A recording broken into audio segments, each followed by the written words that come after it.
kita baru saja menyaksikan informasinya begitu ya bahwa untuk uang kuliah tunggal atau UKT ini sendiri juga sudah ditetapkan tidak akan naik di tahun ini. Meskipun tampaknya ada sinyal begitu ya bahwa mungkin akan mulai diberlakukan di tahun depan. Tanggapan Anda berkaitan dengan hal ini seperti apa, Bapak? Ya, terima kasih Mbak. Jadi kami dari Universitas Airlangga memandang ini sebuah pesan bahwa kita harus terus meningkatkan basis data karena ini kan tadi dinyatakan bahwa akan dilakukan evaluasi. Nah, kalau di Universitas Airlangga memang sejak beberapa tahun ya mungkin 5 tahun terakhir ini kita memang ada aplikasi. Jadi mahasiswa tidak perlu bertatap muka ketika mereka mengalami kesulitan secara ekonomi, membutuhkan penurunan UKT, angsuran UKT maupun penangguhan pembayaran. Mereka bisa membayar langsung dan mereka bisa mengajukan langsung melalui aplikasi Cyber Campus. Disinilah basis data yang bisa kami perhatikan dan kami lihat sehingga ketika akan ada keputusan kita misalkan akan naikkan atau tidak naikkan, kita sudah ada satu indikator yang bisa mengukur, wah ini belum waktunya naik, atau ini sudah waktunya naik. Sehingga pada tahun 2024 ini kami tidak menaikkan dulu.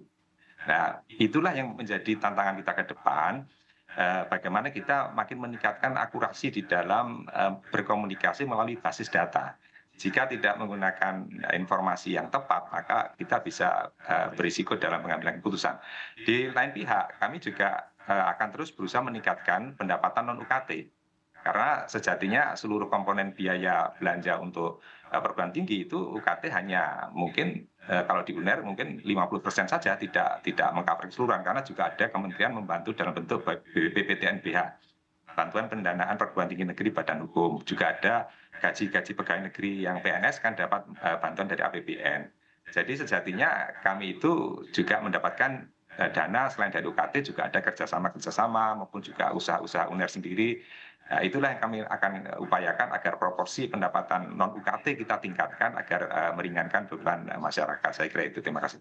Oke, baik. Artinya tadi Anda menekankan begitu ya bahwa berdasarkan data sepenglihatan Anda begitu ya ataupun juga penglihatan dari universitas sendiri begitu bahwa memang belum saatnya UKT dinaikkan di tahun 2024 begitu. Mungkin bisa dijabarkan lagi lebih lanjut berkaitan dengan data ini sendiri dan apakah sebetulnya alasan ini juga menjadi salah satu alasan begitu di balik pembatalan kenaikan UKT karena memang dari pihak universitas juga sudah bisa menyajikan data-data yang menunjukkan bahwa masih belum bisa dilakukan atau belum baik dilakukan di tahun ini untuk kenaikan UKT. Seperti apa, Pak Adrianto? Baik, kami berikan contoh ya, tahun 2021 kami memberikan keringanan UKT itu sekitar 17.980 mahasiswa. Tahun 22 18.572.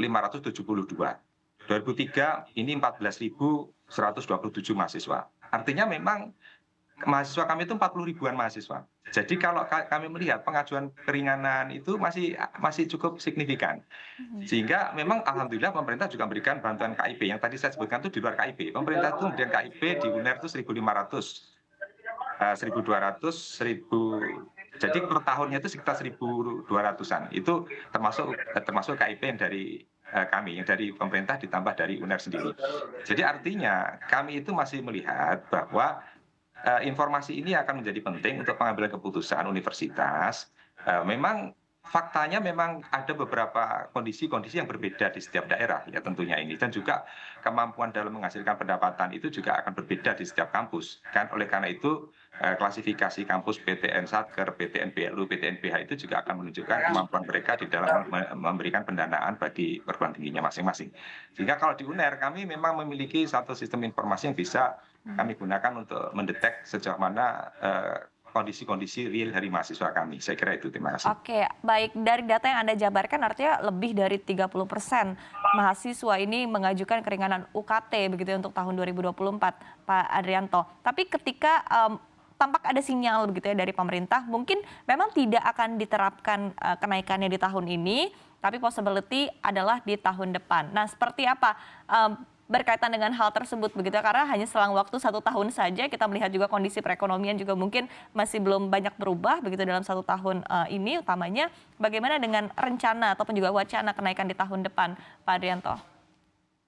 Ya, tadi kan disampaikan oleh Bapak Presiden itu kemungkinan dan masih ada evaluasi, akan dievaluasi. Jadi itu juga tidak bisa kita katakan bahwa itu dipastikan akan ada kenaikan tahun depan ya. Jadi perlu evaluasi. Jadi kami tentunya akan berkoordinasi dengan